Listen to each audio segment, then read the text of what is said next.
बहुत सारे प्रयोग हुए। पाश्चात्य जगत से नए नए पद्धति से इतिहास हमने सीखा। वो इतिहास अपनी प्राचीनता को नहीं मानता, युग कल्पना वगैरह उनको कपोल कल्पित लगती है। लेकिन जितना वो मानते हैं उसमें भी ये है कि जंगल जंगल भटकने वाला मानव जब स्थिर हो गया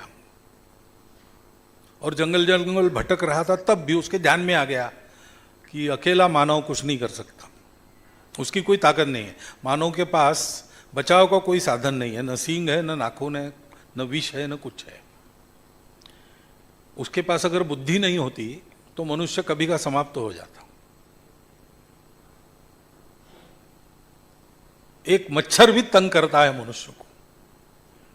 मनुष्य की ताकत क्या है? कुछ नहीं है, लेकिन बुद्धि है, बहुत बड़ी ताकत है। इसलिए वो सोचता है, और उसने सोचा कि अकेले निभेगा नहीं, तो हमको इकट्ठा होना चाहिए।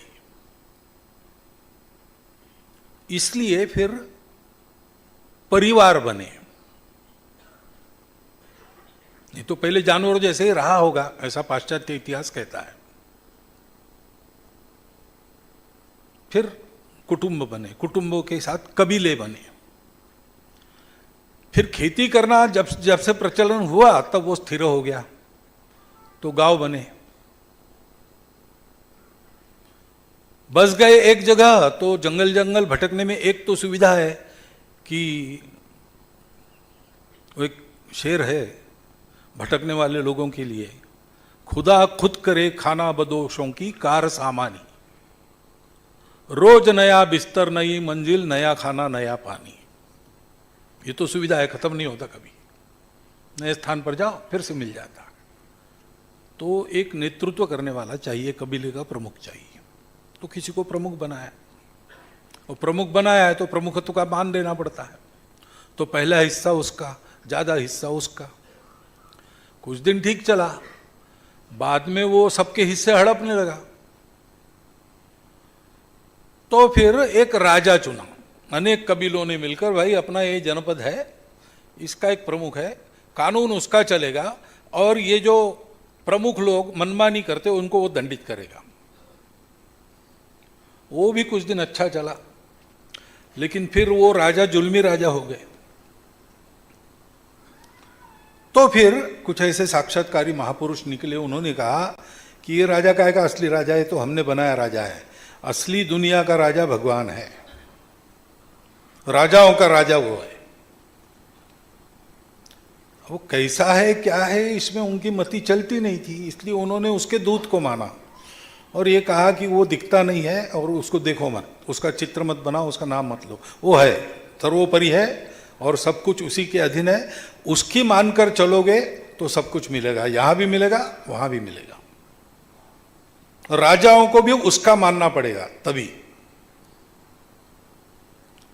तो फिर उसके दूत जो आए, उन्होंने जो व्यवस्था बनाई, उसमें कुछ धर्माचार्य बने। ये अपने शब्दों का उपयोग कर रहा हूं, धर्माचार्य नहीं कहते, धर्म शब्द अलग है और हमारे यहाँ आचार्य की भी कल्पना, राजाओं की भी कल्पना सब अलग है और एकदम विपरीत है उधर की।